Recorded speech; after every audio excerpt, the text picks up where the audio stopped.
Hai, pernahkah kamu bertanya-tanya bagaimana kebiasaan masturbasi mempengaruhi otak dan hidupmu?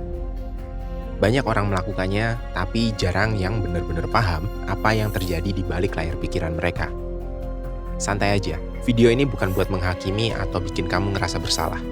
Kita bakal ngebahasnya dari sudut pandang psikologi, logis, netral, dan pastinya informatif. Setelah nonton ini, kamu mungkin akan menemukan alasan yang selama ini nggak kamu sadari untuk berhenti atau setidaknya mengurangi. Yuk kita bahas. Oke, mari kita mulai dari fakta dasarnya dulu. Masturbasi adalah bentuk stimulasi diri yang bertujuan untuk mencapai kesenangan seksual. Seringkali diakhiri dengan orgasme. Hal ini adalah perilaku yang wajar dan umum terjadi pada manusia tanpa memandang gender atau usia. Faktanya, ini sering dianggap sebagai bagian alami dari perkembangan dan eksplorasi seksual seseorang. Tapi, meskipun terdengar biasa, ada banyak hal menarik yang terjadi di otak kita setiap kali ini dilakukan. Dan itu bisa berdampak positif maupun negatif, tergantung pada seberapa sering dan dalam konteks apa kebiasaan ini dilakukan. Dari sisi psikologi, masturbasi memicu otak untuk melepaskan berbagai hormon seperti dopamin, oksitosin, dan endorfin. Dopamin, si hormon bahagia, memberi sensasi senang dengan memberi rasa puas. Oksitosin membantu tubuh merasa lebih rileks dan mengurangi stres. Sementara endorfin bertindak sebagai pereda nyeri alami. Kombinasi pelepasan hormon ini bikin kita merasa lebih tenang, mengurangi kecemasan, bahkan membantu kita tidur lebih nyenyak. Pernah dengar istilah post-nut clarity nggak? Itu salah satu efek nyata dari hormon-hormon ini. Otak kita merasa lebih jernih dan fokus setelah orgasme. Tapi ya, sama seperti kebanyakan hal baik lainnya, kalau keseringan dilakuin, bisa juga jadi masalah. Kalau kebiasaan ini dilakukan secara berlebihan, otak kita tuh bisa mulai ketergantungan pada siklus kepuasan instan yang dihasilkan. Akibatnya, hal ini bisa mengurangi motivasi untuk mengejar reward jangka panjang, seperti pencapaian dalam karir atau hubungan. Selain itu, kelelahan mental karena neurotransmitter yang terkuras juga bisa menurunkan daya fokus dan ingatan.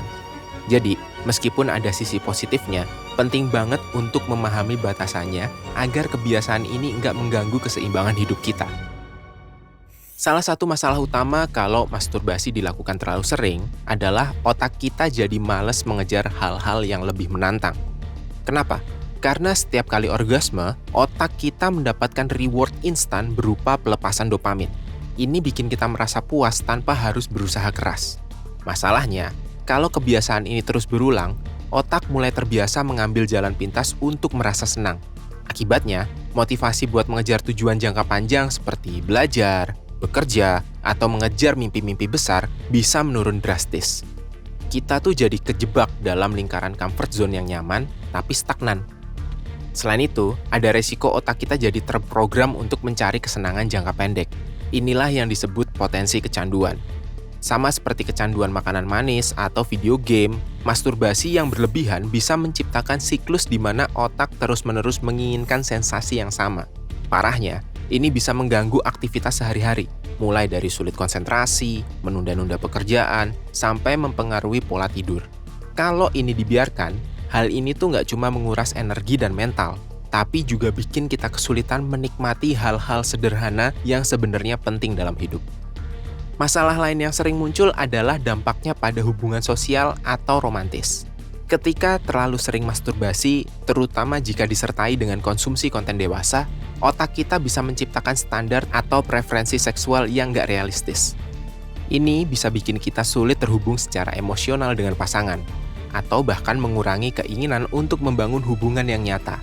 Akhirnya, interaksi sosial kita pun jadi lebih terbatas, karena fokus kita terlalu terarah pada kesenangan pribadi daripada membangun koneksi dengan orang-orang lain. Padahal, hubungan yang sehat dan bermakna adalah salah satu sumber kebahagiaan yang paling besar dalam hidup. Dan disinilah kita sampai di puncak masalahnya. Dampak jangka panjang pada otak dan kesehatan mental. Ketika masturbasi jadi kebiasaan yang sulit dihentikan, otak kita mulai mengalami perubahan.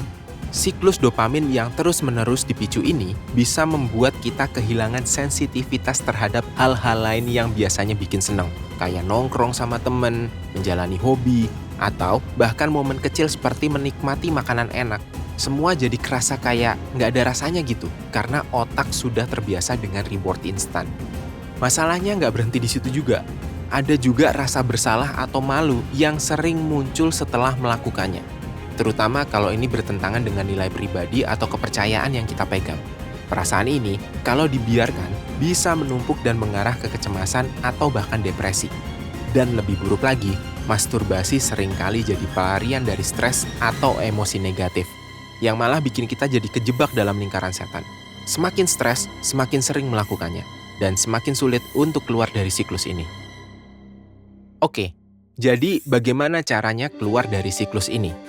Langkah pertama adalah mengidentifikasi apa yang biasanya memicu dorongan untuk masturbasi. Apakah itu stres karena pekerjaan, rasa kesepian, atau sekedar bosan? Kenali situasi atau emosi yang bikin dorongan itu muncul, karena begitu kamu tahu pemicunya, kamu bisa lebih mudah mencari cara untuk menghindari atau menghadapinya. Misalnya ya, kalau kamu merasa stres, coba cari cara lain untuk meredakannya, seperti olahraga atau meditasi.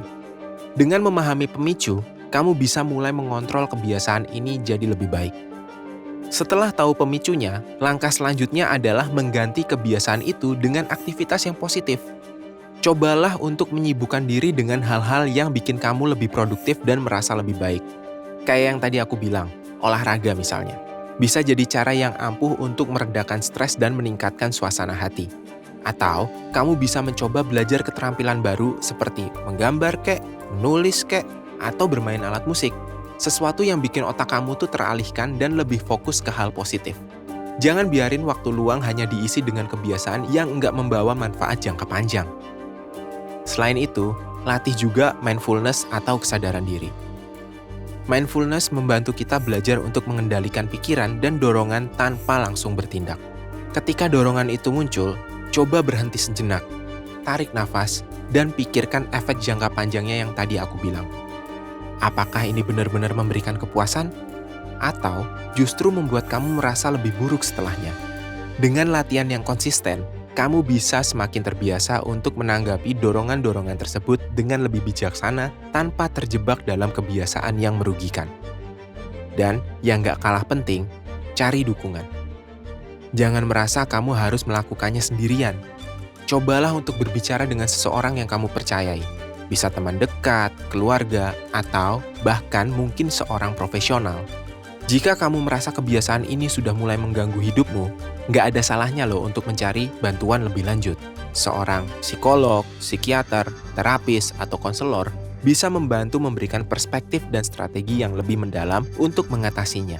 Ingat, nggak ada salahnya untuk mencari bantuan saat kamu merasa kesulitan, karena itu justru langkah yang tepat untuk memperbaiki diri.